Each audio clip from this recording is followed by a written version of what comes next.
제목은 크게 즐거워하는 비결, 크게 즐거워하는 비결이라는 제목으로 함께 말씀을 나누겠습니다.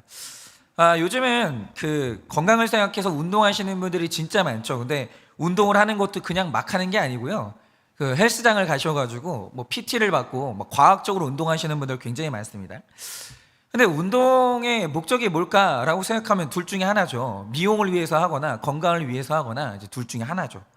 그런데 원래 운동을 하면 건강을 위해서 하는 것인데, 운동이 경계를 넘어가면 그게 내 건강을 해치고 그게 심지어는 내 미용을 해치는 거예요. 그러니까 저는 이제 뭐든지 중독 중에 좋은 게 없는데, 제가 한번 운동 중독에 심하게 걸린 분을 본 적이 있거든요. 그러니까 이분이 몸을 만져보잖아요. 물렁물렁한 데가 없어요. 다 딱딱해요. 엄청나게 이제 근육이 이제 발달해 있거든요. 근데 이분이 운동을 얼마나 했는지 무릎에 연골이 다 나갔어요. 얼마나 아프겠어요, 그 무릎이. 근데 무릎에 연골이 다 닳아가지고 없어졌는데 운동을 해야 되는 거예요. 중독에 걸렸으니까. 그러니까 건강하려고 했던 운동이 지나치니까 내 건강을 이렇게 해치는 거예요. 술도요, 만약에 한두 잔 정도 즐길 수 있다라고 한다면 저는 술 마셔도 괜찮다라고 생각합니다. 그런데 우리 민족이 술을 한두 잔 먹고 끝낼 수 있는 민족이냐? 저는 그건 불가능하다고 생각합니다. 술을 먹는 것이 지나쳐서 술을 먹기 시작하면 즐거우려고 먹었던 술 때문에 우리 인생이 완전히 무너지기 시작해요. 그러니까 어른들이야 정말 이기적인 게 뭐냐면, 어른들은 자기 기분 좋으려고 자기 인생의 즐거움을 위해서 술을 마시죠. 애들한테 물어보세요. 애들 기억 속에 있는 가장 나쁜 기억은 전부 다 어머니 아버지가 술 먹고 했던 행동들이 전부 다 내 기억에 가장 안 좋은 기억이에요. 그리고 그 아이들이 나중에 크면 또다시 술을 마셔요. 그러니까 이 술이 즐거우려고 마셨던 술이 지나치기 시작하면요, 그게 인생의 고통이 되는 겁니다. 그러니까 이 과유불급이라고 했는데요, 아무리 좋은 것이라도 그게 지나치고 경계를 넘어가면 그게 해로움이 돼요. 그런데 우리가 얼마나 죄성이 깊은지 우리는 경계를 못 지켜요. 날마다 우리는 경계를 넘고야 말아요. 그래서 우리가 이 땅의 것에서 즐거움을 찾으려고 거기에 몰두하면 언젠가 그것이 내 인생의 해로움으로 변하고 그것이 내 인생의 고통으로 변하는 거예요. 그러니까 근데 이제 오늘 말씀을 보면 느헤미야가 즐거워라고 하는데, 그럼 우리 인생에서 크게 즐거워하는 비결이라는 게 도대체 뭔가? 어떻게 하면 그것을 얻을 수 있는 것인가? 오늘 우리가 이것을 다 같이 좀 묵상해 보고자 합니다. 첫째로 인생의 큰 즐거움이라는 것은요, 주의 성일이니 즐거워해야 합니다. 9절에서 11절입니다. 백성이 율법의 말씀을 듣고 다 우는지라. 총독 느헤미야와 제사장 겸 학사 에스라와 백성을 가르치는 레위 사람들이 모든 백성에게 이르기를, 오늘은 너희 하나님 여호와의 성일이니 슬퍼하지 말라, 울지 말라 하고, 느헤미야가 또 그들에게 이르기를, 너희는 가서 살찐 것을 먹고 단 것을 마시되 준비하지 못한 자에게는 나누어 주라. 이날은 우리 주의 성일이니 근심하지 말라. 여호와로 인하여 기뻐하는 것이 너희의 힘이니라 하고, 레위 사람들도 모든 백성을 정숙하게 하여 이르기를, 오늘은 성일이니 마땅히 조용히 하고 근심하지 말라 하니 라고 합니다. 하나님께서 6일 동안 천지를 창조하시고요, 7일 때에 안식하고 거룩하게 하셨습니다. 그런데 우리가 이 행동을 한번 잘 생각해 보자 이거죠. 왜 하나님이 6일 동안 일하시고 7일째에 안식하셨을까요? 하나님이 피곤하시겠습니까? 하나님이 쉬는 날이 필요해서 그러셨겠습니까? 당연히 그거 아니죠. 하나님이 6일째 일하다가 7일째 브레이크를 걸었던 이유가 뭐냐면 우리에게 이게 필요하기 때문이에요. 그러니까 만약에 우리의 몸이라는 게, 우리의 정서라는 게 6일째 일하고 근데 7일째 경계를 넘는 순간 이게 한계에 부딪혀요. 경계를 넘게 되면서 이게 우리 마음에 과부하를 일으킵니다. 그게 우리 인생의 괴로움이 되는 거예요. 뭐가 됐든지 간에. 그래서 오늘 하나님이 말씀하시는 게 뭐냐면 7일째 브레이크를 걸어주시는 거예요. 그리고 그때 우리 인생에 채워야 될 것들을 채우게 하시는 거죠. 마찬가지로 세상 일로 수고하던 내가 하나님의 생명으로 재창조되고 구별된 날, 그것이 바로 거룩한 성일의 의미예요. 넘치지 말고 경계를 넘어가지 말고 브레이크를 걸라는 거죠. 그게 성일이에요. 여러분, 성일이라는 것은요, 멈춰서서 하나님 안에서 안식을 누리는 날이고 거룩한 날이고 구별된 날이에요. 그런데 이제 성일은요, 여기서 중요한 게 이겁니다. 성일은 날짜를 지키는 게 본질이 아니에요. 그러니까 날이, 어떤 시간이 본질이 아니라 또 다른 본질이 있다는 거죠. 다시 말해 주일이라는 특정한 날을 성일이다라고 정한 다음에 일주일 내내 경계를 넘어서서 내 마음대로 살다가 주일날 하루 예배드리러 온다고 하면 그게 구별된 성일의 삶이냐? 그게 아니라는 거예요. 성일은 본질이 따로 있어요. 여러분, 로마서 11장 1절에서 사도 바울은 이렇게 말합니다. 너희 몸을 하나님이 기뻐하시는 거룩한 산 제물로 드리라. 이는 너희가 드릴 영적 예배니라 라고 합니다. 그러니까 주일만이 아니라 일주일 전체의 삶에 내 마음 가운데 하나님 말씀으로 브레이크가 있고 경계를 넘어가지 않는 매일매일이 거룩한 삶이라는 거예요. 내 마음 가운데 경계를 넘어서지 않고 거룩할 수 있는 힘이 있는가? 만약 그 힘대로 살기만 한다면 바로 그 하루하루가 거룩한 성일이라는 거죠. 그리고 그것이 바로 우리의 예배예요. 그런데 오늘 말씀에서 말하길 거룩하게 하는 하루를 살 때 거룩한 그 하루가 우리의 성일이 되기 때문에 슬퍼하지 말고 울지 말며 근심하지 말라라고 합니다. 그러면 이 거룩하게 사는, 그러니까 매일매일을 성일로 살아가는 우리는 어떻게 해야 근심하지 않을 수 있겠습니까? 오늘 느헤미야가 기록한 말씀을 보면 백성이 율법의 말씀을 듣고 다 울었다라고 했어요. 이게 제가 핵심 키예요. 백성이 그냥 운 게 아닙니다. 그냥 뭐 서로 그냥 얘기하다가 운 게 아니고요. 술 마시고 운 게 아니고요. 백성이 율법의 말씀을 듣고 다 앉아서 울었다고 했어요. 다시 말해서 우리가 육적으로 근심하지 않고 육적으로 싸우지 않기 위해서는요, 영적으로 울고 영적으로 다퉈야 돼요. 영적인 다툼이 있는 사람은 영적인 싸움이 그치는 거예요. 영적인 애통함이 회복되는 사람은 육적인 애통함이 없어지는 겁니다. 그러니까 먼저 말씀을 듣고 울어야 돼요. 눈물이 회복돼야 돼요. 잘 울어야 육적인 근심이 끊어지고 잘 울어야 육적인 눈물이 나지 않는다는 거죠. 그러니까 말씀을 듣고 내 죄에 대해서 울게 되면 환경에 대해서, 육체적인 것들에 대해서 울지 않게 된다는 말입니다. 예를 들어서 제가 이제 어릴 때 늘 울었던 주제가 뭐냐면 진짜 그랬거든요. 지금 생각해봐도 어머니한테 왜 그렇게 못되게 말했는지 모르겠는데 늘 어머니한테 말했던 게 뭐냐면 내가 지질이 가난한 엄마 아빠를 만나가지고 이 모양 이 꼴이 됐다. 진짜 막 지금 생각해도 내가 왜 그렇게 말했는지 모르겠어요. 그냥 막 정신이 나갔었던 것 같아요. 근데 정말 가난이 싫었어요. 너무너무 싫었어요. 너무너무. 그런데 어릴 때는 제가 이제 경제적 활동을 하는 게 아니니까 부모의 경제력이 자녀의 경제력이 되잖아요. 그런데 왜 하필이면 내가, 그러니까 이런 거죠. 그냥 평범하게 사는 집들 많잖아요. 그냥 뭐 이렇게 다들 뭐 경제적으로 고민을 하지만 그래도 사야 될 거 있을 때 사고 뭐 그러는 평범한 집들도 많은데 왜 하필 내가 우리 반에서 제일 가난한 집에 태어났냐 이거예요.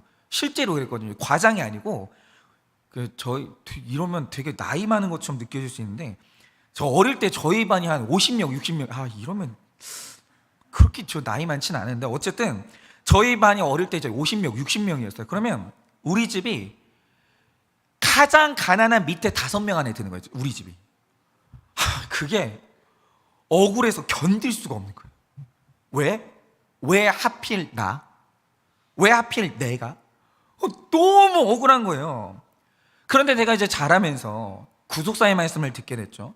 그리고 처음으로 있잖아요. 그 어릴 때는 이것 때문에 하나님이 공평하다는 게 죽어도 안 믿어지는 거예요. 죽어도. 어떻게 공평해? 아니 현실을 보라 이거죠. 아니 그냥 단순히 우리 반에 50명만 돼도 경제력이 다 다른데 이게 하나님이 하신 일이라는 거예요. 그럼 이 경제력이 다른 이 현상 자체가 하나님이 불공평하다는 강력한 증거 아니냐라는 거예요. 그런데 하나님이 공평하다는 거예요. 그게 죽어도 동의가 안 되는 거예요. 그러나 어느 날 제가 이제 구속사의 말씀을 깨달으면서 한번 가만히 앉아서 생각을 해봤어요. 그래, 하나님은 공평하시다라고 하자 이거죠. 그러면 하나님의 공평하심이 왜 내 인생에 가난으로 나타났을까? 한번 있잖아요. 감정적인 눈물을 그치고 띵크를 해본 거예요. 그리고 나서 한번 이게 전제를 달아본 거죠. 제가 이제 어느 날 이제 저 자신을 조금씩 더 알게 됐을 때쯤 이렇게 생각을 한 거예요. 가난하게 살았던 내가 오늘 이 모습이 됐는데 만약 나에게 돈이 있다면, 그러니까 돈이 있는 나는 어떻게 됐을까? 제가 지금 목사라서 여러분들한테 이런 말씀을 드린 게 아니에요. 저는 저를 알잖아요. 그러니까 내가 모르는 내가 있고 여러분만 알고 있는 제가 있는 반면에 여러분은 죽어도 모르지만 저만 아는 제가 있거든요. 그런데 만약에 나에게 돈 있는 나는 어떤 사람이 됐을까? 그 생각을 정말 냉정하게 한번 했어요. 그런데 돈 있는 나는 죄를 안 지을 방법이 없는 거예요. 왜냐하면 제가 자주 말씀드렸지만 어릴 때 저를 쭉 생각해보면 친구들이 계속 죄 짓자라고 꼬신 적이 있었거든요. 근데 죄 짓자고 할 때마다 그때마다 같이 죄를 못 지었던 이유가 뭐냐면 딱 하나예요. 돈이 없어서. 막말로 그 애들이 이제 어느 날 이제 고등학교 때 나이트를 가자는 거예요. 아, 나이트를 가면 막 진짜 막 너무 재밌는 일이 있다는 거예요. 너무 재밌는 일이 가자. 근데 이제 제가 그랬죠. 얼마냐? 얼마래요? 못 간다. 돈이 없다. 혼자 못 갔어요. 그러니까 제 인생에 그 친구들과 함께 죄인의 자리, 악인의 자리에 함께 동참하지 못했던 이유는 뭐냐면 인격이 좋아서가 아니라 믿음이 좋아서가 아니라 그때마다 돈이 없었어요. 그게 나를 막았어요. 근데 내가 만약에 돈이 있는 나였다면 100% 죄를 짓고 살았을 것이고 그때가 나는 분명히 음란하기 때문에 넘어졌을 것이고 그러면 지금의 아내와 제 딸은 절대 못 만나요. 지금 제 옆에 있는 사람은 전혀 다른 사람이었을 거예요. 믿음이 없는 사람. 그렇게 됐을 것이고 만약에 그런 내가 한일교회 담임 목사가 된다? 말도 안 되는 거죠. 저는 제 인생이 목사 되고 나서 저는 대박 터졌다고 생각하거든요.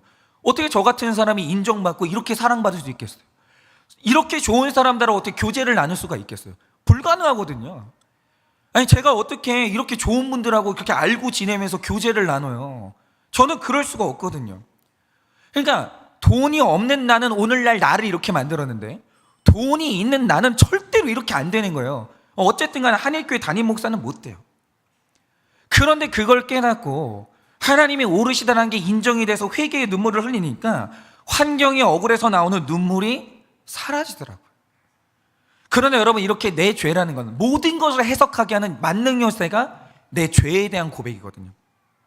그런데 내 죄라는 건 누가 말해주고 설득한다고 보이는 게 아니고요. 그냥 말씀을 보는 거 말고는 방법이 없어요. 인간이 영악해서요. 인간은 자기를 언제나 편들어줘요. 사람은요 언제나 자기 편이에요. 나는 내 편 들어줘요. 합리화하고요 변명해요. 내 죄를 언제나 그 이유가 있다고 말해주거든요. 그래서 우리는 절대로 내 죄를 객관적으로 못 봐요. 하나님이 내 죄를 알려주고 내 상태를 알려주지 않으면 우리는 절대로 나를 못 봐요. 그래서 지옥에 갈 때요, 지옥에 가는 모든 사람들은 다 억울해요. 보세요.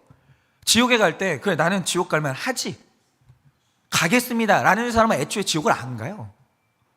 그런데 제가 장담하는 바 지옥 가는 모든 사람들은 반드시 다 억울해요. 왜냐? 자기 죄를 못 봐요. 이렇게 하나님 앞에서 내가 얼마나 큰 죄인인가를 깨달으면서 날마다 구원의 눈물을 흘릴 수밖에 없는 거예요.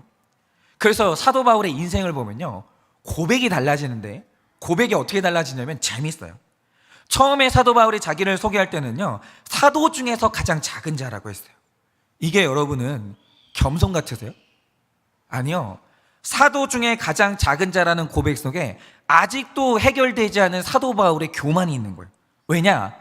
그 다음에 시간이 지나면서 사도 바울이 뭐라고 고백했냐? 모든 성도 중에 지극히 작은 자보다 더 작은 자라고 수정했어요. 자기 자신. 그럼 보세요. 모든 성도 중에 작은 자라고 했는데 그러면 이게 겸손 같으세요? 아니요. 이것도 아직도 교만이 해결 안 된 거예요. 그럼 사도 바울이 마지막으로 겸손의 끝으로 가가지고 마지막에 했던 고백이 뭐냐? 죄인 중에, 성도 중에가 아니라 죄인 중에 내가 죄인 중에 괴수라고 했어요. 여기까지 가야 되는 거예요. 사도 바울이 여기까지 갔어요. 그리고 인생의 환경에 대한 근심이 사라진 거예요. 도를 맞습니다. 그러니까 우리가 지금 고린도서를 이제 묵상하고 있는데 고린도서의 핵심 주제가 뭐냐면 이 교회 안에 분쟁이 일어나고 있는데 사도 바울이 꿰뚫어 보는 거예요. 도대체 이 교회에 분쟁이 일어나는 이유가 뭐냐라고 할 때 이유가 뭐냐면 그들이 교회 지도자인 바울을 무시하는 거예요. 그러니까 사도 바울이 음란하지 말라, 성도들끼리 송사하지 말라 얘기를 하거든요. 근데 그럴 때마다 성도들이 하는 말이 뭐냐? 네가 뭔데? 나는 미안한데 아볼로파야. 미안한데 나는 베드로파야. 나는 당신 인정이 안 돼. 난 베드로는 인정되는데 당신이 인정이 안 돼. 아니, 나는 예수님 믿지 인간 지도자 따르는 사람이 아니라 난 예수파야, 이러는 거예요. 그러니까 사람들이 사도 바울을 깔아뭉개는 거예요. 인정을 안 하는 거예요. 그래서 사도 바울이 뭉개지는데 그가 인생에 괴로움이 없고 고린도 교회 성도들을 미워하지 않아요. 나를 무시하는데. 왜냐? 내가 죄인 중에 괴수인데 무시를 어떻게 안 당해요? 아니, 내가 죄인 중에 괴수인데 무시를 어떻게 안 당해요? 죄 없으신 예수님도 무시당했는데 내가 죄인 중에 괴수인데 무시를 어떻게 안 당하냐고요. 그러니까 사도 바울이 안 미워하는 거예요. 그런데 권위를 세우려고 했던 이유는 뭐냐면 인정받으려고 그런 게 아니라 그렇게 안 하면 성화가 안 되니까. 권위가 안 세워지고 리더십이 확립되지 않으면 교회가 평안이 없으니까 어쩔 수 없이 그렇게 나아가는 거예요. 계속해서. 그래서 그랬던 거지. 그가 인생에 내가 죄인 중에 괴수라는 게 깨달아지니까 어느 날 인생의 모든 육적인 자존심 상하는 괴로움이 사라지는 거예요. 그래서 사도 바울도 오늘 느헤미야도 말하는 게 뭐냐? 마땅히 근심하지 말라는 거예요. 네 주제가 죄인인데 왜 근심해? 그러니까 여기서 근심이라는 말은 뭐냐면 그런 거 있잖아요. 왜 내가 이런 취급을 당해야 돼? 내가 왜 이런 일을 당해야 돼? 내가 왜 무시를 당해야 돼? 이런 식으로 자존심이 살아있어서 당하는 모든 근심들 있죠. 마땅히 근심하지 말라는 거예요. 왜 근심하는데? 네가 뭔데? 예수님도 매 맞았고 예수님도 가난했고 예수님도 무시당했는데 그럼 네가 뭔데 무시를 안 당하는데? 네가 뭔데 부유하게 살아야 되는데? 그러니까 우리가 다 가난하게 살아야 된다는 말의 뜻이 아니고 하나님이 작정하셨으면 그럴 수 있는 거예요. 왜 안 되는데요? 하나님이 우리 인생의 구원을 위해서 어떤 환경을 주셨으면 그럴 수 있는 거예요. 여러분, 그리고 이 말은 근심이 되는 것은 입으로라도 말하지 않도록 모두 모여서 같이 도와주라는 말이에요. 여러분, 우리가 환경 때문에 근심하지 않고 울지 않기가 힘들기 때문에 그래서 옆에서 공동체가 함께 우리 서로의 주제를 알려주고 서로 위로하고 그러면서 어떤 눈물을 흘려야 되는지 공동체가 있어야 되는 겁니다. 10절입니다. 느헤미야가 또 그들에게 이르기를 너희는 가서 살찐 것을 먹고 단 것을 마시되 준비하지 못한 자에게는 나누어 주라. 이 날은 우리 주의 성일이니 근심하지 말라. 여호와로 인하여 기뻐하는 것이 너희의 힘이니라 하고. 여러분, 총독 느헤미야와 학사 에스라가 그리고 레위 사람들이 이 백성을 가르치는데 오늘 특별히 느헤미야가 구체적인 적용을 하나 알려줍니다. 그게 뭐냐? 살찐 것을 먹고 단 것을 마시고 예비하지 못한 자들에게 나눠주라는 거예요. 그런데 이 나눠줄 때 중요한 게 있어요. 그게 뭐냐면 음식을 먹는데 몸의 체질 때문에 고기를 못 먹는 사람들이 있어요. 예를 들어서 막 그 고기의 역한 냄새가 너무너무 힘들어가지고 못 드시는 분들이 있습니다. 체질적으로. 어린아이들은 소화를 못 시키죠. 그리고 당뇨가 있는 분들은 단 것을 못 드세요. 마찬가지로 오늘 우리가 교회에 와서 말씀을 들어야 되거든요. 먹어야 되거든요. 그런데 지금 우리는요, 여기 앉아 계신 분들도 각자 수준이 다 달라요. 여러분, 오늘 똑같은 말씀을 들어도요, 소화가 안 되는 분들이 있어요. 연약함 때문에 말씀을 못 먹고 못 마시는 분들이 있어요. 그래서 못 기뻐요. 그러니까 어떤 분들은요, 이 죄를 보라는 말씀을 딱 듣고 그게 답이었네, 그거였네, 그러면서 이 말씀을 소화한 다음에 완전한 기쁨으로 나가시는 분들이 있어요. 내가 고난당할 이유가 있었네, 내가 무시당할 이유가 있었던 거네, 맞네, 하나님이 공평하시네, 그러면서 큰 즐거움으로 나가시는 분들이 있거든요. 근데 그게 안 되시는 분들이 있어요. 목사님, 내가 왜 죄를 봐야 돼요? 내가 어디까지 해야 되는데요? 내가 뭘 그렇게 잘못해가지고 이런 일까지 당해야 되는데요? 그런 분들이 있어요. 그래서 우리가 다 말씀을 먹고 마시는 게 이 수준이 천차만별이기 때문에 내가 먹고 마신 말씀을 잘근잘근 씹어서 나눠주는 공동체는 반드시 필요해요. 그래서 오늘 말씀 딱 들으신 다음에 또 소화가 안 되시는 말씀 있을 수 있잖아요. 그러면 그 다음으로 목장을 가가지고 목자님한테 물어보세요. 아니, 목사님이 이렇게 말씀하셨는데 그게 말이 돼요? 그럼 어떻게 해야 돼요? 이게 뭐예요? 물어보세요. 그리고 공동체와 같이 씹어가지고 함께 먹여주는 거예요. 이렇게 우리가 잘 먹을 때, 공동체와 함께 잘 먹을 때 우리 가운데 큰 기쁨이 회복이 되는 겁니다. 적용 질문 드립니다. 요즘 내가 즐거워하는 일은 무엇이고 근심하고 울고 있는 일은 무엇인가요? 요즘 내가 즐거워하는 일은 무엇이고 근심하고 울고 있는 일은 무엇입니까? 말씀 때문에 울고 말씀 때문에 즐거운 삶을 살고 있으십니까? 제가 내일 아마 아침 설교 때 이제 말씀을 드릴 건데, 고린도서를 보면 경건한 사람이고 경건하지 않은 사람이 있거든요. 그래서 사도 바울이 경건하지 않은 이유를 이제 분석할 때 뭐라고 얘기하냐면, 너무 자기한테 몰두하는 사람이 고통에서 못 벗어나요. 자기 연민과 우울증에서 못 벗어나요. 빨리 자기한테 빠져나와야 돼요. 그걸 말씀으로 들어가셔야 됩니다. 그러니까 말씀 때문에 울고 말씀 때문에 즐거운 삶을 살고 있습니까? 지금 큐티 끊어진 분들은 다시 큐티를 회복하셔야 돼요.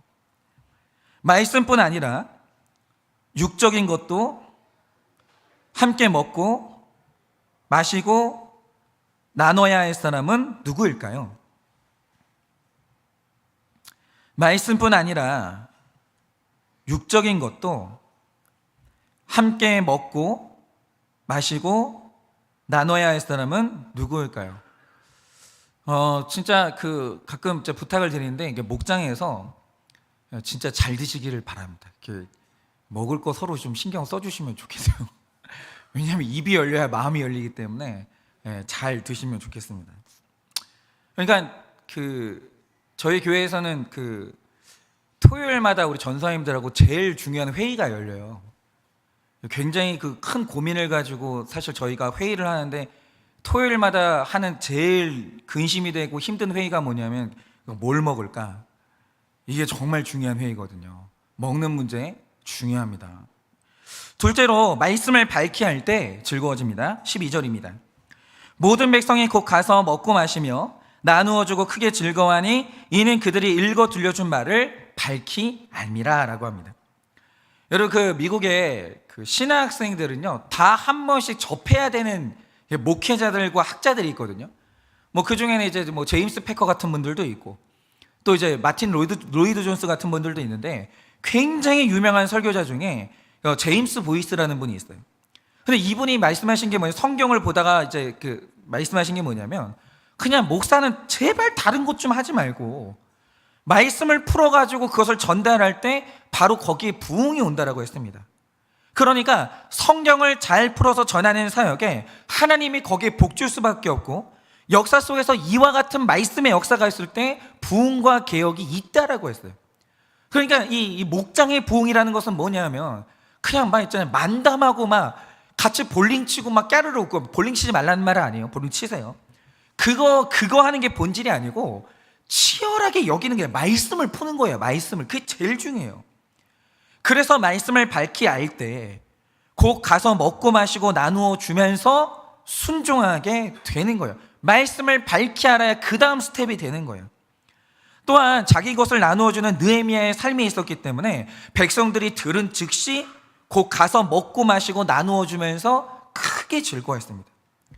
그리고 말씀을 듣고 즉시 순종하는 사람들에게 하나님이 복을 주실 수밖에 없는 거예요. 그게 바로 복받는 구조인 거죠. 여러분, 인생의 성패가 대인관계에 달려 있다고 해도 과언이 아닌데, 이 성공적인 관계를 맺기 위해서 필요한 것이 말씀입니다. 여러분, 함께 먹고 마시고 이제 나눈다는 것은 본이 되는 삶을 의미하는 건데, 본이 되는 삶은 같이 사는 삶이에요. 한 공간 안에서 서로 관계 맺기를 하는 겁니다. 그러니까 저는 이렇게 생각해요. 세상에서 제일 어려운 게 관계 맺는 거예요. 그러니까 이 목회자가요, 생각을 해보세요. 그러니까 목사가 설교는 좋아요. 그거 좋죠. 좋은데, 진짜 어려운 게 뭐냐면, 관계가 안 되는 목사님을 만나면요, 너무 답답해요. 너무. 성도님들은. 그래, 애들이, 그리고 이 배우자들이 정말 외로울 때가 뭐냐면, 가끔 아버지들 중에 관계가 안 되는 분들이 있어요. 몇 년을 살아도 이 남자가 어떤 사람인지 모르겠는 거예요. 그러니까 여성들은 그래도 좀 강점이, 관계 맺는 게 수월하기 때문에 자기 표현을 잘하잖아요. 근데 남성분들 중에 일은 잘하는데 관계가 안 되는 분들이 있어요. 애들도 아빠가 누군지를 모르고 아내도 내 남편이 누군지를 모르고 크게 안 되는 분들이 있어요. 그런데 여러분, 이 관계라는 게 너무 중요한데, 이 관계가요, 말씀이 아닌 지위와 돈으로 관계를 맺기 시작하면 그 돈과 지위가 사라졌을 때 관계가 같이 깨지는 거예요. 그러니까 여러분, 정치권을 보세요. 정치인들이 제일 힘들 때가 언제입니까? 사실 다 그런 건 아니겠지만 정치인들한테 가까이 가는 분들의 상당수가 사실은 민원거리가 있고 그 힘에 의지할 게 있기 때문에 가는 거거든요. 그래서 결국에는 권력은 돈하고 이제 결탁이 되는데, 이 정치인분들이 늘 하는 말이 뭐냐면 선거 떨어지잖아요. 그렇게 오던 전화가 뚝 끊어진다. 그렇게 오던 전화가 뚝 끊어진다는 거예요. 그거는 그러니까 아무것도 아닌 거죠. 그러니까 내가 영적인 것 말고 다른 육적인 것 때문에 관계를 딱 맺잖아요. 그게 사라지는 순간 그 관계는 뚝 끊어지는 거죠. 그러면 이 중요한 관계 맺기가 뭐겠습니까? 여러분, 작가인 송기숙 씨는 사람들이 모여서 사는 최소 단위인 이 동네가 이 세상의 축소판이라고 했습니다. 동네. 그런데 이분이 말씀하신 게 뭐냐면 어느 동네를 가봐도 5부류의 사람이 모여 산다는 거예요. 첫째는 동네 사람들의 존경을 받는 동네 어른, 이걸 유지라고 하죠. 반드시 있어요. 어느 동네를 가든지 거기 터줏대감이 있고요. 거기 이제 영향력을 행사하는 유지가 있습니다. 그리고 둘째는 늘 말썽만 피우거나 버릇이 없는 후레자식이 있어요. 있잖아요. 동네 사람들 얘기하는 그 얘기거리 중에 후레자식 하나 있어요. 그 집 자식이 그랬대. 하나 있죠. 그리고 반드시 있는 거, 이게 후레자식보다 더 반드시 있는 거. 셋째는 이 집 저 집으로 말을 물어나르는 입이 젠 여자. 이거는 무조건 있어요. 이건 있는 거예요. 그리고 넷째는 틈만 나면 우스갯소리로 사람을 웃기는 익살꾼. 있죠. 그 다음에 5번째가 어느 마을에 가도요, 거기에 한 명 이상은 지적 장애인이나 몸이 불편한 장애인이 있어요. 그런데 좋은 동네는 뭐냐? 그들이 함께 더불어 사는 동네가 좋은 동네, 같이 사는 동네예요. 그런데 우리가 뉴스에서 진짜 안 좋은 동네를 봤죠. 그게 뭡니까? 어느 날 어떤 동네에 어느 동네인지 기억은 잘 안 나는데 어느 동네에 장애인 시설 학교가 들어온다는 거예요. 동네 주민들이 난리가 나는 거예요. 집값 떨어지니까 결사반대라는 거죠. 그리고 장애 아들의 어머니들이 무릎 꿇고 울면서 사정을 말해도 절대 안 된다는 거예요. 그 동네 안 가면 그만이죠. 집값이 아무리 높아도 그거는 좋은 동네가 아니에요. 같이 살 수 없는 동네는. 여러분, 건강한 공동체, 건강한 교회는요, 이 5부류의 사람들이 함께 사는 곳이에요. 말 많은 사람도 같이 살고, 후레자식도 같이 살고, 괜찮은 사람도 같이 살고, 장애인도 같이 살고, 누가 와도 결합되어 있었으면 좋은 동네라는 거죠. 반면에 학벌을 내세운 동문회, 전문직 사람들끼리 모이는 사교클럽, 의사, 변호사 모임이 좋은 공동체가 절대 아니에요. 그러니까 그 직업이 안 좋다는 게 아니고 자기들끼리만 모이는 게, 그러니까 직업 보고 경제력 상황 보고 그것만 보고 끼리끼리 모이는 그 현상 자체가 너무 안 좋다라는 거죠. 왜냐? 여러분, 사람은 연약해지기 때문에 사업 망할 수 있죠. 그 전문직을 하다가 뭔가 안 좋아질 수 있죠. 근데 그거 사라지잖아요. 물 흐려진다고 못 오게 하는 거예요. 얼마나 차가운데. 공부 잘하는 애들 서울대 보내고 싶은 애들 엄마끼리 이제 한다고 하죠. 이게 모임을 갖는다라고 하죠. 근데 애가 성적이 뚝뚝 떨어지는 거예요. 놀기 시작하는 거예요. 물 흐린다고 놀지도 못하게 하는 거예요. 그날로 관계 뚝 끊어집니다. 그게 뭐가 좋은 동네예요? 여러분, 그런 모임은요, 지위가 사라지고 돈이 없어지면 관계 다 깨집니다. 여러분, 교회 공동체는 믿음이 성숙해서 말씀을 잘 먹고 마시는 사람도 있지만 지금 우리 중에 연약해서요, 말씀 아예 먹지도 못하고 겨우 마시기만 하는 분들도 있습니다. 그리고 어떤 분들은 마시지도 못해서요, 올 때마다 그냥 울기만 하는 분들이 있어요. 그러니까 이런 거예요. 그러니까 목장을 하다 보면요, 그래도 말씀이 들리는 분들은요, 요만큼의 진전이 있어요. 그러면은 할만해요. 문제는 뭐냐? 권면을 해요. 뭘 해요? 근데 제가 봤던 경우에는 청년들 중에 그런 친구들이 되게 많았어요. 되게 심각한 중독이 있거든요. 그럼 그때마다 이제 이게 처방을 줘요. 이거 해라, 저거 해라, 저거 해보자. 1년 내내 안 해요. 큰 것도 아니요. 엄청 어려운 것도 아니에요. 그냥 몇 시부터 몇 시까지만 하지 말아보자. 그것도 아니에요. 할 힘이 아예 없는 거예요. 그리고 날마다 360일 똑같은 주제를 가지고 와가지고 똑같은 간증을 해요. 그 진짜 테이프 틀어놓은 것 같아요. 그리고 울어. 그럼 같이 있는 사람이 같이 아파요. 같이 정신 상태가 안드로메다로 가는 느낌이에요. 근데 중요한 사실이 뭐냐? 그런데 같이 갈 수 있는 내공이 있냐라는 거예요. 그거 있잖아요. 만약에 그렇게 똑같이 넘어지는 사람이 내 자식이잖아요. 같이 가요. 사랑이 있으면 가는 거예요.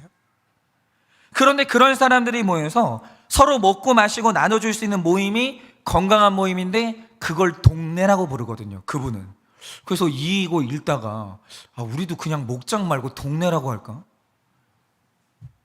하여튼 뭐 생각해봤습니다. 그냥. 그러니까 많은 사람 중에 한 사람만 스스로 먹고 마실 줄 안다면 그 한 사람이 나머지 사람들한테 나눠주면 되는 거예요. 나눠주는 한 사람만 있으면 그 모임은 성공한 모임입니다. 그러니까 제가 처음에 한일교회 왔을 때 가장 찾아서 헤맸던 분이 누구냐면 나는 나눔해야 되는데 저는 그냥 꿍하고 혼자 그냥 담고 있는 스타일 아니거든요. 저를 아시죠? 입이 터져가지고 나는 힘들면 힘들다고 말해야 돼요. 죄송한데. 그러니까 제가 이제 설교 시간에 내 힘들다는 말을 얼마나 많이 해서 저는 막 이순신 장군처럼요. 저의 뭐 고통을 말씀하지 말라. 적군에게 말하지. 전 그거 못해요. 다 말해요. 저는 힘든 거 있으면. 아니 나 그 말 안 하고 어떻게 살아요? 나는 외로우면 외롭다고 얘기하고 힘들면 힘들다고 말해야 사는 거지. 그리고 저는 위로를 꼭 받아야 돼요. 목사님 우리가 듣고 있잖아요. 힘내시라고. 요거 한번 들으면 이게 쉽게 회복되는데 근데 왜 나눔을 안 해야 돼요? 제가 누가 돈 달래요? 위로 한 번만 해달라고요. 제 얘기 그냥 길게도 안 할게요. 그냥 설교 시간에 한 토막 할 땐 들어만 달라고요. 그럼 되잖아요. 근데 왔는데 처음에 그 나눔할 사람이 없는 거예요. 왜냐면 저는 넋두리 하는 게 필요한 게 아니라 말씀으로 나누고 말씀으로 해석하는 그 모임이 필요했거든요. 그래서 처음에 진짜 애타게 찾았던 게 뭐냐면 과연 여기 계신 분들 중에 누가 나랑 큐티를 시작할까? 이거를 찾아 헤맨 거예요. 지금이야 우리 다 막 같은 말씀으로 이제 큐티를 하잖아요. 뭐 이렇게 느디님이 뭐냐, 실상이 뭐냐, 그럼 다 알아듣나요? 혹시 지금 실상에 대해서 얘기했는데 이게 무슨 말인지 모르는 분 계세요 지금? 이거 진짜 찾아보고 싶은데 실상이라는 말이 무슨 뜻인지 아시죠 다? 지난주에 실상에 대해서 얘기했잖아요. 그러니까 이제 실상이 뭐야 그러면 다 알아듣고 같이 실상에 대해서 얘기를 하고 당신은 낙타냐, 낙이냐, 아니면 이렇게 약대냐, 이런 거 얘기할 때 그냥 다 이제 알아듣고 얘기하고. 지금이야 그런데 그때는 큐티를 하는 분이 한 분도 안 계셨어요. 그러니까 제가 살려면 나와 같이 큐티할 사람을 양육을 해야 됐거든요. 저는 저 혼자 묵상하는 걸로 못 끝내요. 나눠야 재미가 있지. 세상 재밌는 게 달달한 거랑 아메리카노 마시면서 나눔하는 게 제일 좋아요. 진짜 제일 재밌어요 그게. 그래서 제가 처음에 이제 제가 살려고 큐티할 사람을 모집하고 이제 양육 이제 1기 1대1 훈련생을 모집하는데 전날 밤에 진짜 긴장이 되는 거예요. 만약에 아무도 지원하는 사람이 없으면 나는 어떻게 하지? 목사님 미안한데 우리는 그냥 이전에 하던 것처럼 익숙한 대로 나는 신앙생활 할 거고 그래서 큐티는 관심이 없습니다라고 모든 사람이 그러면 난 어떻게 하지? 내가 이 교회에서 그럼 버틸 수 있을까? 걱정을 했거든요. 그런데 그냥 그때 1기 훈련생들이 적지 않은 분들이 신청을 해주신 거예요. 같이 큐티하자고. 죽는 날까지 그 1기 훈련생들은 제가 잊지를 못할 것 같아요. 그런데 제가 좀 특별히 그분들을 나는 사랑한다 이 말씀 드린 게 아닙니다. 우리는 특별한 관계는 없어요. 거룩한 관계만 있는 거죠. 다 하나님의 섭리라고 생각하는데 중요한 게 뭐냐면 하나님이 그날 저에게 말씀을 같이 나눌 수 있는 친구를 주신 거예요. 이 교회에서. 그게 시작이었어요. 그래서 그분들하고 말씀 나누면서 저도 숨 쉬고 여기까지 온 거거든요. 그런데 제가 이 말씀의 공동체, 말씀을 깊이 알수록 큰 즐거움이 배가가 되는데 분명한 건 이 공동체를 어떻게 만들 수 있냐? 제가 보니까요, 이 공동체를 이제 한번 인도해 보니까 이 말씀은요, 힘들고 어려운 사람들, 그리고 자기 죄가 깨달아져야 말씀을 사모하더라고요. 그래서 제가 지금까지 여기를 오는 중에 들었던 제일 교만한 말이 있어요. 근데 이 교만한 말이 특별히 좀 똑똑한 청년들이 주로 했던 말인데, 그게 뭐냐면, 목사님, 제가 왜 남의 징징거리는 소리를 이 귀한 시간에 듣고 있어야 돼요? 이유를 말해달래. 이유를 저한테. 목사님, 나는 주말이 되게 귀한 시간이고 이 시간에 공부해야 되는데 내가 왜 목장 와가지고 그 남의 얘기를 듣고 있어야 돼요? 나한테 해명하라는 거예요. 아, 진짜 이 교회를 떠나라고 할 뻔했어. 정말 너무 교만한 거예요. 너무. 그러니까 내가 이 자기 연약함을 모르고 자기 죄를 모르면 이 말씀을 나누는 공동체에 대해서 관심이 없는 거예요. 여러분, 학벌 좋은 사람들끼리, 잘 사는 사람들끼리 모이는 모임을 여러분 좋아하지 마십시오. 어떤 모임이든, 심지어 가정 안에도 이 5부류의 사람들이 다 있어요. 그럼 저는 이 5부류 중에 누구냐? 저는 말을 물어다 날르는 입이 젠 사람이에요. 제가 있는 곳에 비밀이 없어요. 그래요. 제가 하여튼 얼마나 이게 매를 맞았는지 모르겠는데, 여러분이 이 5부류 중에 누구세요? 궁금해 죽겠는데. 근데 제가 사실상 저는 우리 교회 성도님들은 다 제 손바닥 안에 있거든요. 그러니까 우리 많은 거 아니니까요. 저는 알아요, 여러분 누군지. 있는데 우리 교회 후레 자식은 없네. 어쨌든 간에. 예. 하여튼 그것에 반응하면서 잘 받아먹는 한 사람이 있고 나누어 줄 수 있으면 그 성공한 공동체입니다. 여러분, 그 공동체에 들어가셔서 큰 즐거움을 누리세요. 13절 14절입니다. 그 이튿날 무엇 백성의 족장들과 제사장들과 레위 사람들이 율법의 말씀을 밝히 알고자 하여 학사 에스라에게 모여서 율법에 기록된 바를 본즉 여호와께서 모세를 통하여 명령하시기를 이스라엘 자손을 7째 달 절기에 초막에서 거할지니라 하였고라고 합니다. 그런데 오늘 말씀에서 이게 밝히 안다는 것은 이해하고 식별해서 생활에 적용한다는 의미 외에 가르친다는 뜻이 있어요. 그러니까 말씀을 알면 큰 기쁨이 되는데, 그럴 말씀을 밝히 하는 그 방법이 뭐냐? 그게 뭐냐면 많이 배우는 게 아니라 가르치면 돼요. 가르치는 사람만큼 말씀이 열릴 수는 없는 거예요. 여러분, 말씀을 듣고 변화된 사람들에게는 가르쳐야 될 책임이 따릅니다. 그런데 가르치려면, 그러니까 이 당시 이스라엘 백성들이요, 내가 왜 망하게 됐는지 말씀을 통해 알게 됐거든요. 그런데 모든 부모님들의 특징이 뭡니까? 내가 당한 일은 내 자녀는 당하면 안 되는 거예요. 그러니까 이 부모님들이 마음에 결심한 게 뭐냐면 가르쳐야 되겠다. 내가 말씀을 가르쳐야 되겠다라고 했는데 말씀을 가르치려고 하니까 에스라한테 모인 거예요. 그래서 말한 게 뭐냐? 성경 공부 시켜달라는 거예요. 율법 공부를 시켜달라는 거예요. 왜냐? 나는 가르쳐야 되기 때문에 배움에 대한 이 열망이 커지는 거예요. 그래서 제가 지금도 되게 좋은 것 중에 하나가 뭐냐면, 이 엄마들 중에 말씀이 들린 분들이 있어요. 특별히 세댁들 중에. 그러면 이 세댁들이 아직 그 글도 못 읽는 애들, 글이 뭐예요? 아직 이유식 먹는 애들한테 이렇게 새큐를 딱 펴주고, 새싹큐티를 펴주고, 그거를 이렇게 가르쳐 주는데, 그럼 애들은 그거를 배우냐? 아니죠. 다 찍고 먹죠. 어쨌든 간에 그렇게 하는 거예요. 그러니까 부모는요, 가르칠 수 있어야 돼요.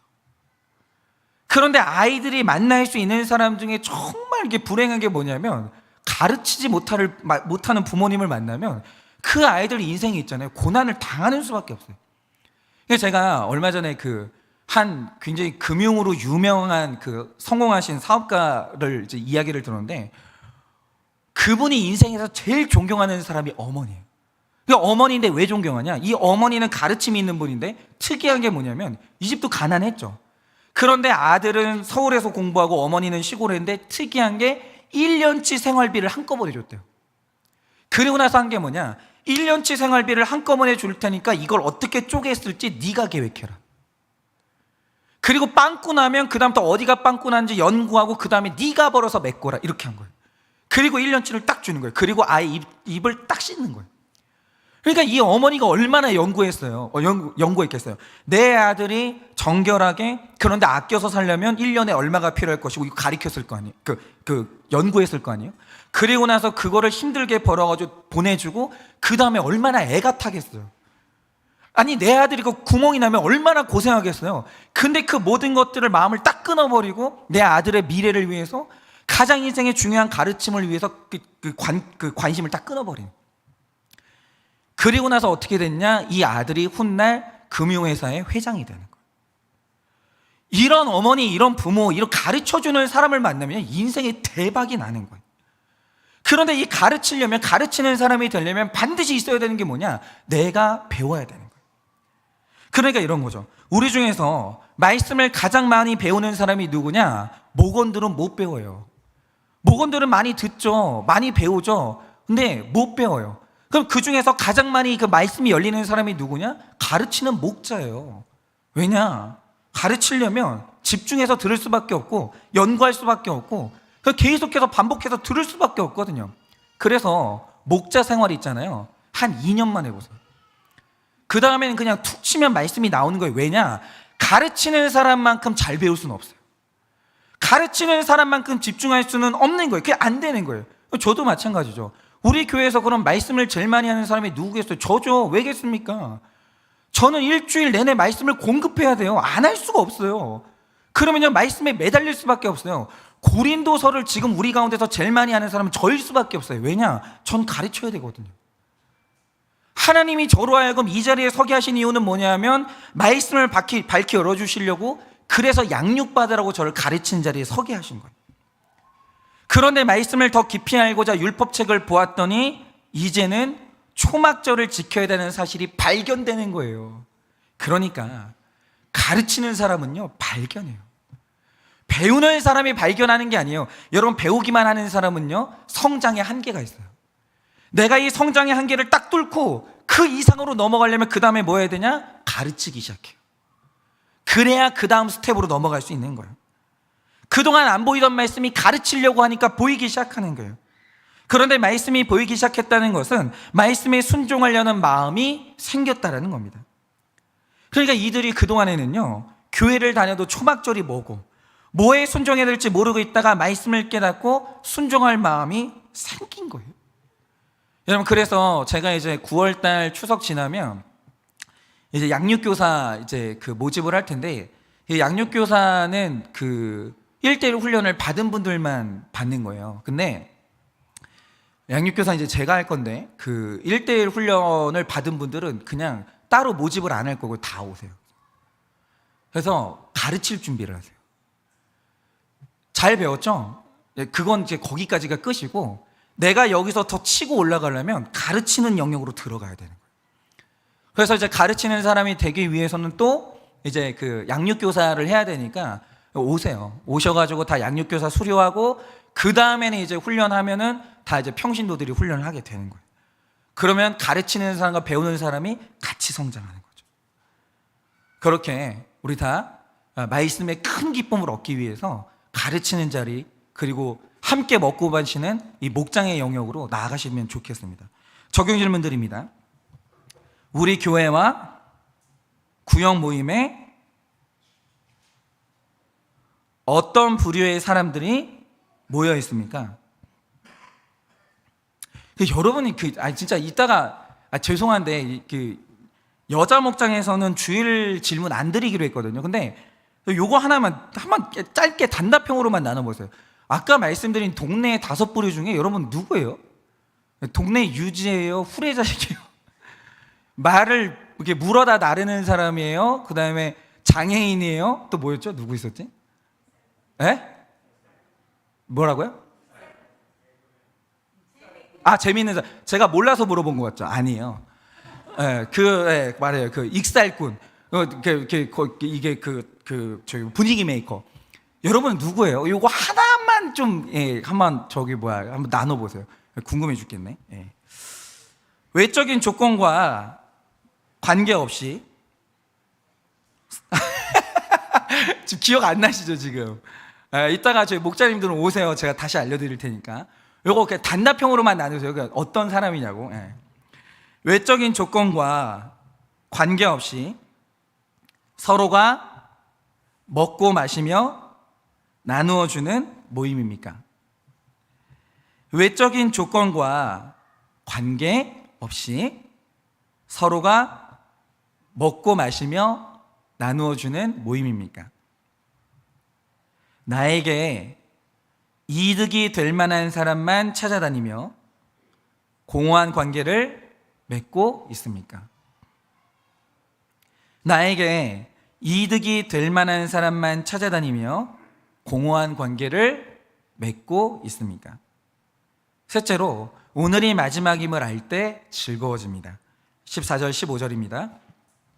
율법에 기록된 바를 본즉 여호와께서 모세를 통하여 명령하시기를 이스라엘 자손을 일곱째 달 절기에 초막에서 거할지니라 하였고, 또 일러스되 모든 성읍과 예루살렘에 공포하여 이르기를 너희는 산에 가서 감람나무 가지와 들감람나무 가지와 화석류 나무 가지와 종려나무 가지와 기타 무성한 나무 가지를 가져다가 기록한 바를 따라 초막을 지으라 하라 한지라 라고 합니다. 초막절은 예수님의 재림을 기다리는 게 절기거든요. 근데 중요한 게 이거죠.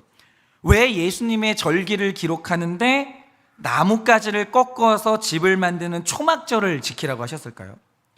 여러분, 이 초막절에 이스라엘 백성들은요, 이 천이나 아니면 가죽으로 천막을 치는 게 아니라 나뭇가지를 꺾어다가 집을 만들어가지고 천막을 만들었어요. 그리고 그 안에 거하면서 초막절을 지켰습니다. 그런데 이렇게 하는 이유가 뭐냐? 여러분 보세요. 내가 특별히 나뭇가지를 꺾어다가 집을 만들었다는 거죠. 그럼 그 안에서 일주일을 지내는 건데, 그 안에서 일주일을 보내다 보면 뭐가 보이겠습니까? 나뭇가지가 시들기 시작해요. 처음에는 이게 굉장히 힘이 있고 푸르르고 막 잎이 막 굉장히 무성했거든요. 그런데 이거를 계속 일주일간 지내다 보면 이게 시들시들해지면서 꺾어지기 시작하고 이제 죽어가기 시작해요. 그러니까 오늘 이런 거죠. 이 시들어가는 이 나뭇가지들을 보면서 마치 오늘이 내일인 것처럼, 오늘이 마지막인 것처럼, 이게 바로 내 모습인 것처럼, 내 인생에 가지고 있는 나의 모든 것들이 이렇게 시들어지겠지. 언젠간 예수님이 오시는 날 나는 이 모든 것들을 내려놓고 떠나가야 되겠지. 이런 마음을 가지면서 그 안에 살라는 거예요. 그리고 재밌는 게 뭐냐면, 초막을 짓는 재료를 보면 감람나무 가지, 들감람나무 가지, 화석류 나무 가지, 종려나무 가지와 기타 무성한 나무 가지. 그런데 여기서 이 종류가 다 다른 거예요.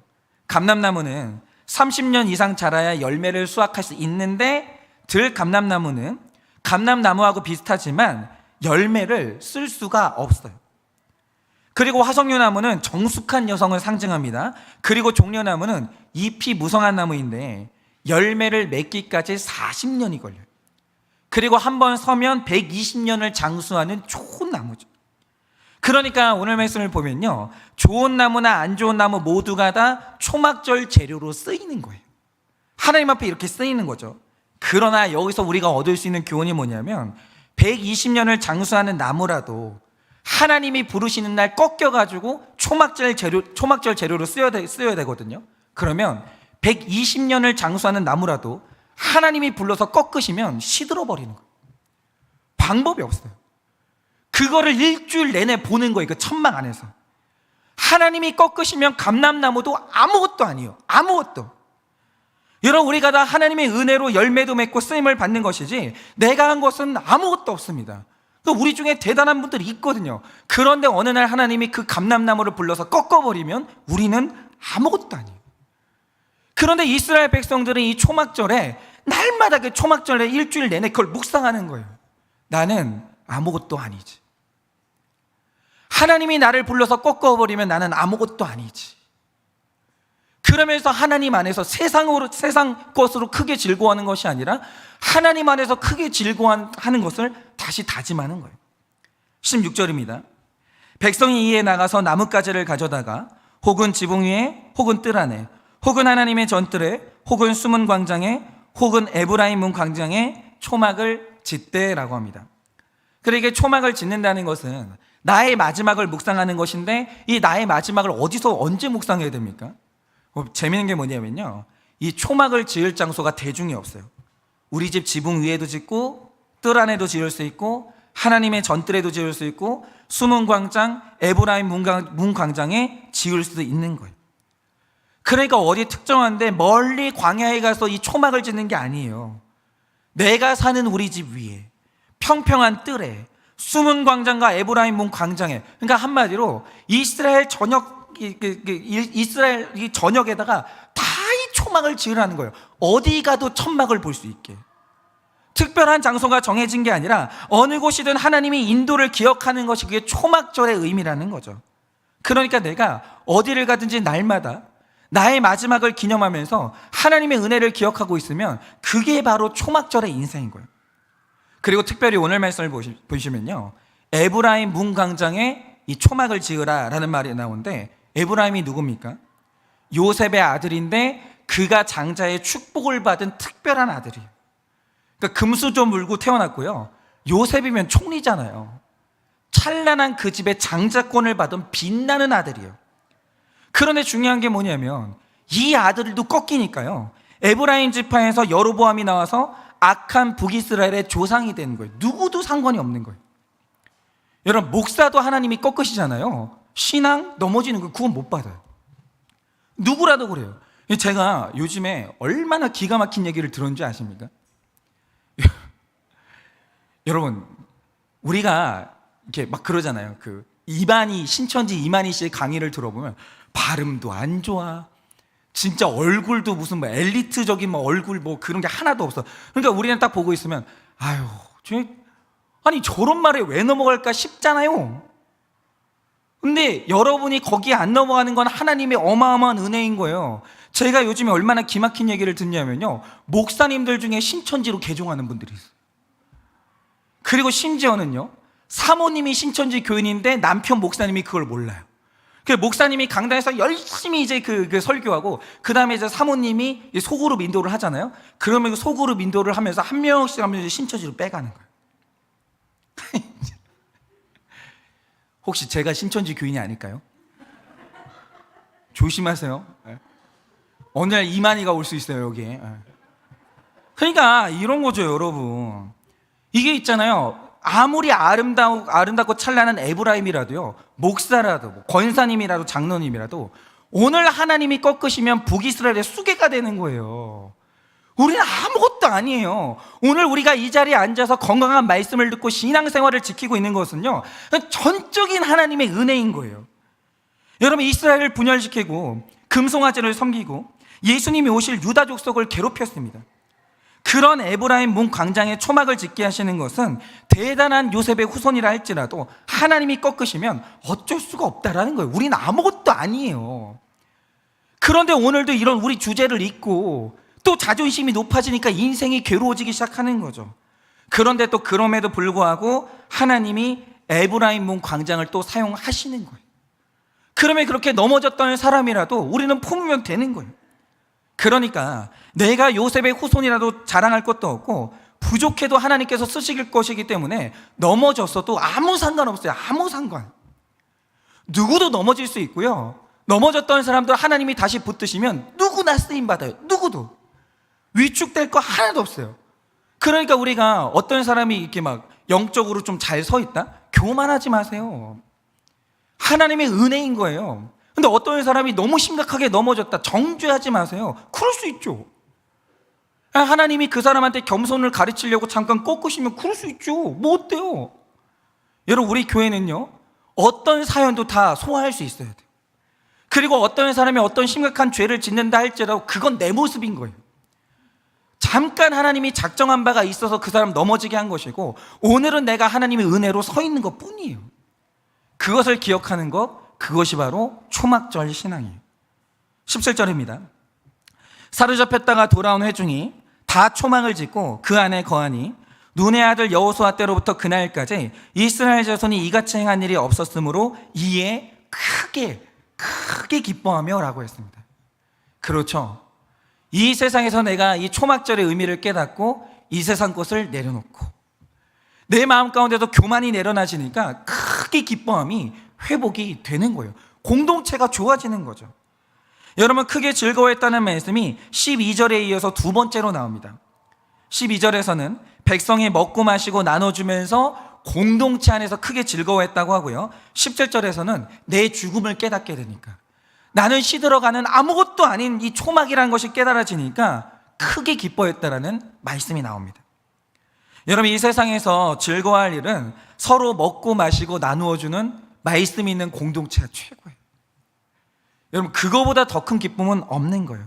그리고 겸손하여져서 하나님 앞에 예배가 회복되고 내 인생의 정죄가 사라지는 것, 이거보다 더 큰 기쁨은 없다라는 거죠. 적용 질문 드립니다. 금세 시들어질 것을 알면서도 내가 내려놓지 못하는 것은 무엇입니까? 금세 시들어질 것을 알면서도 내가 내려놓지 못하는 것은 무엇입니까? 저는 이 머리카락이 안 내려놔져요. 이거 지금 빠지고 있는데, 시들어지고 있는데, 이걸 내려놓을 수 있을까 싶어요. 돈도, 학벌도, 외모도 시들 것을 알고 날마다 말씀으로 세상 것을 내려놓으며 초막절을 지키고 있으십니까? 돈도, 학벌도, 외모도 시들 것을 알고 날마다 말씀으로 세상 것을 내려놓으며 초막절을 지키고 있으십니까? 마지막 넷째로 끝까지 말씀을 가까이 해야 즐거워집니다. 18절입니다. 에스라는 첫날부터 끝날까지 날마다 하나님의 율법책을 낭독하고 무리가 이랫동안 절기를 지키고 여덟째 날에는 규례를 따라 성회를 열었느니라 라고 합니다. 저는 그런 것 같아요. 왜냐하면 우리 성도님들하고 나눔할 때 가장 행복할 때는 진짜 말씀을 깨닫고 자기 주제를 알고 정말 겸손으로 나가는 모습을 볼 때마다 제일 좋아요. 이게 가정이 회복된다라는 것은 뭐냐면 딱 그 한마디에서 시작해요. 목사님, 제가 죄인이었네요. 끝나요. 그럼 진짜 그 말 한마디에 받아내 보려고 하루에 4시간씩 붙들고 막 일대로 훈련을 하거든요. 근데 그게 여러분, 목사가 나는 목사고 당신은 성도니까 죄인인 걸 인정해. 그럼 이게 됩니까? 그런 건 없는 거예요. 그러니까 4시간 동안 계속 제 이야기하고 제 죄 고백하고 말씀을 나누고 그러면서 깨닫기를 간절히 바라죠. 근데 그러다가 7주차 때, 8주차 때 목사님, 제가 죄인이었네요. 그 말 한마디 들을 때 전율이 흘려요. 왜냐하면 되었다. 이 가정은 살겠다. 그거만한 기쁨은 없어요. 여러분, 인생의 기쁨이라는 것은 날마다 율법책을 낭독하고 절기를 지키고 성경을 보고 규례를 따라 사는 삶이에요. 날마다 큐티하고 말씀을 내 인생의 지도로 삼으면서 내가 깨달은 말씀을 나눠주는 겁니다. 그런데 즐겁게 살겠다고 쾌락을 찾고 원하는 것을 얻겠다고 끝없이 노력하면서 고행을 하고 온갖 수고를 한다고 해도 말씀을 낭독하고 지키고 말씀을 따라 사는 것 외에는 어떤 것도 정말 기쁨이 될 수는 없는 거예요. 여러분, 우리는 이런 일이 있는데 한번 들어보세요. 알츠하이머 병에 걸린 남편이 있었는데 이 병에 걸린 남편을 돌보기 위해서 여러분 아시는지 모르겠지만 미국의 대법관직은요 종신직이에요. 임기가 없고요. 마지막 법관이 돼가지고 끝에 올라갈 수 있는 게 대법관인데 이 대법관으로 딱 올라가면 그 사회의 모든 판단의 마지막 판단자예요. 마지막 판단자, 최고의 권위자. 그래서 그 권위를 얻기까지 어마어마한 희생을 치러야 되고 어마어마한 업적을 남겨야 되고 정직성을 증명해야 되고 그러다가 대법관이 되면 그 사람이 그만둔다고 할 때까지 끝까지 가요. 왜냐하면 그렇게 검증된 사람을 또 구하기 힘들거든요. 이게 어마어마한 명예직이 이제 대법관직인데, 그런데 알츠하이머병에 걸린 남편을 돌보기 위해서 이 대법관직을 사퇴한 이 샌드라 데이 오코너 여사라는 분이 있었습니다. 근데 이분이 각종 언론에서 세계에서 가장 영향력 있는 여성으로 꼽혔는데 그럴 수밖에 없죠. 여성이요, 그 사회의 가장 마지막 판단자로 선 거예요. 그러니까 여성들한테는 엄청난 희망이고 자부심이죠. 이분이요, 이 직분이 얼마나 소중했는지 유방암 투병을 하면서도 대법관직을 계속 유지를 했다라는 거죠. 그런데 이분이 남편이 알츠하이머병에 걸리니까 자기 종신 대법관직을 내려놓고 그 남편을 돌보기 시작한 거예요. 그런데 이것보다 너무 웃겼는데 나는 이 남편을 위해서 알츠하이머병에 걸렸으니까 치매에 걸린 거예요.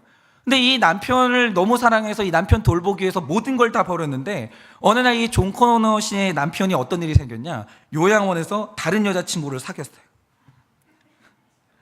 그래서 요양원에서 함께 지내는 치매 여성하고 이제 둘이 청춘으로 돌아간 거예요. 그러니까 왜 그렇잖아요. 치매에 걸리면 갑자기 막 나이 드신 어르신이 오빠 오빠 이러잖아요. 그냥 그 옛날로 돌아간 거거든요. 지금 이제 기억이 잃어버리고. 그러니까 둘이 완전히 청춘이 돼가지고 같이 치매 여성과 함께 손잡고 산책하고 키스를 나누는 장면을 이 오코너 여사가 보는 거예요. 그러면 이 오코너 여사는 마음이 어땠을까?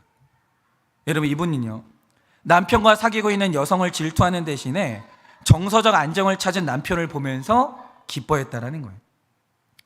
자신이 할 수 없는 일을 남편의 여자친구가 대신해 주어서 기쁘다라고 하면서 내 남편의 말년이 이렇게 행복할 수 있는 걸 보면서 감사함을 가졌다는 거죠. 그런데 이게 정상적인 사람한테 해당되는 거 아닙니다.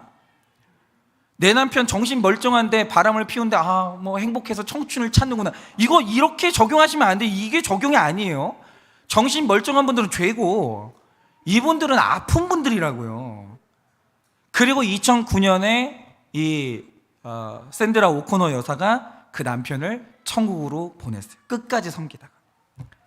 그러니까 남편을 위해서 대법관직을 내려놓은 사랑도 귀하지만 이 알츠하이머병에 걸린 남편이 다른 여성을 통해서라도 마음의 안정을 얻는 것을 보면서 감사한 거예요. 근데 이럴 수 있었던 이유가 뭐냐면 이분이 치매를 이해하는 거예요. 내 남편이 악해서 그런 게 아니에요. 연약하잖아요. 나를 기억을 못해요. 나를 기억했으면 나를 사랑하겠죠. 근데 나를 기억하지 못하는 그 연약함을 나 이해하니까 이 남편이 그럴 때 이해해주고 품어주고 기뻐할 수 있는 거예요. 근데 여러분, 들어보세요. 영적으로 예수님을 안 믿는 것은요, 치매에 걸린 거하고 똑같아요. 그러니까 안 되는 게 있어요.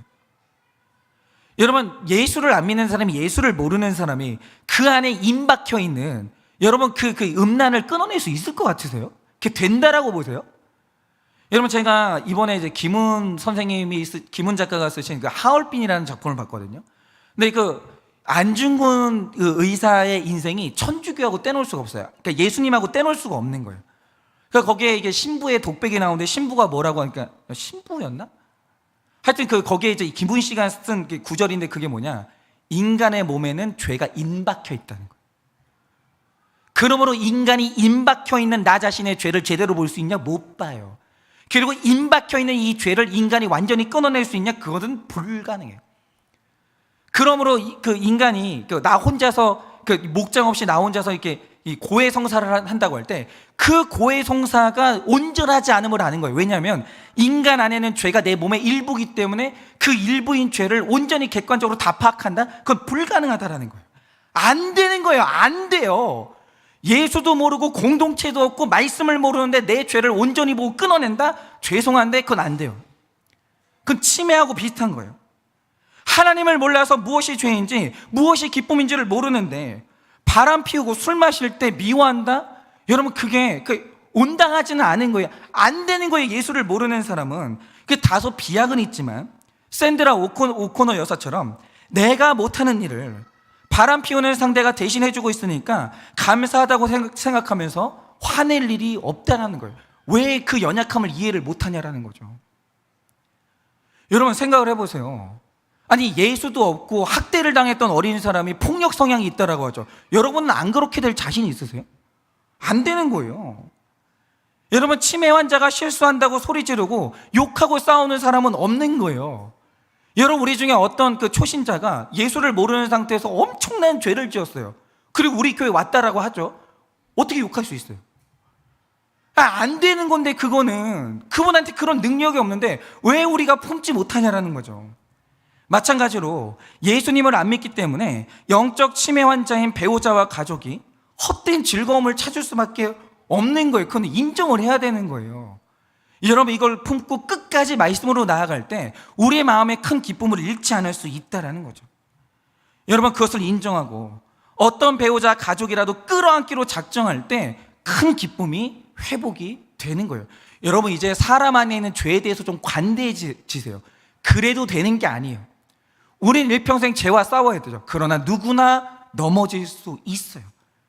왜냐하면 우리는 치매 환자처럼 죄에 대해서 끝까지 안 되는 게 있거든요. 그래서 말씀으로 공동체를 이루면서 죽기까지 말씀으로 나아가는 거예요. 그리고 가정은 아무리 큰 죄를 지어도 품어야 돼요. 가정은 지켜야 되는 거예요. 공동체 고백입니다. 저는 장로와 권사이신 부모님 밑에서 자라서 인류대학에 진학해 대학병원의 과장이 되었습니다. 벌써 딱 들어보면 교만할 수밖에 없겠죠. 겉으로 보기에 평탄해 보이는 삶이었지만 저에게는 어머니와의 오랜 갈등이라는 고난이 있었습니다. 권사인 어머니는 믿음이 좋은 며느리가 아닌 열쇠 3개를 가져오는 며느리를 원하셨고, 어머니의 반대 끝에 주일학교 교사였던 아내와 결혼했지만 두 여자가 함께 사는 집안에는 싸움과 다툼이 끊이지를 않았습니다. 정말 이 고난은 너무 이해가 돼요. 제가 자주 말씀드리죠. 같은 공간에서 여자 둘이 싸우면 예수님도 못 말려요. 그건. 여자 싸움이 얼마나 무서운지 아세요? 그러니까 애초에 있잖아요. 진짜 남자들이 막 여자가 막 연약하고 바람 불면 너무 그런 기대도 하지 마세요. 여자 싸움이 얼마나 무서운데. 그러니까 말씀이 없으면 이게 함부로 하는 게 아니라는 게 결혼이. 어쨌든 다툼이 끊어지지 않았어요. 그리고 서로 이게 제일 문제인데, 죄를 보지 못하는 직분받은 여자 2명이 싸우면 하나님도 못 말려. 그거는. 그런데 서로 믿음이 좋다고 자부하는 시어머니와 며느리는 하루도 조용할 날이 없었고, 저는 그들을 바리새인이라고 비난하면서 정죄했습니다. 그러나 저 역시 돈이 우상인 가짜 그리스도인이었습니다. 아버지가 돌아가신 후 여기저기 투자하던 어머니의 빚은 눈덩이처럼 불어났고, 그때마다 돈을 달라는 어머니와 불화가 끝없이 이어졌습니다. 자식에게는 돈을 들인 만큼 받아내겠다는 어머니가 지긋지긋했고, 마침내 어머니께 부모 자식 간의 관계를 끊자고 하기에 이르렀습니다. 돈이 인생의 힘이 없고 기쁨이었기에 어머니가 그저 빨리 돌아가시기를 바랬던 죄인이었습니다. 저와 달리 아내는 말씀으로 양육받으며 변화되고 있었습니다. 자기랑 사라져서 고맙다는 말까지 하며 자신을 낮추었고, 그러면서도 즐겁게 살아가는 것이 신기하기도 하고 혼란스럽기도 했습니다.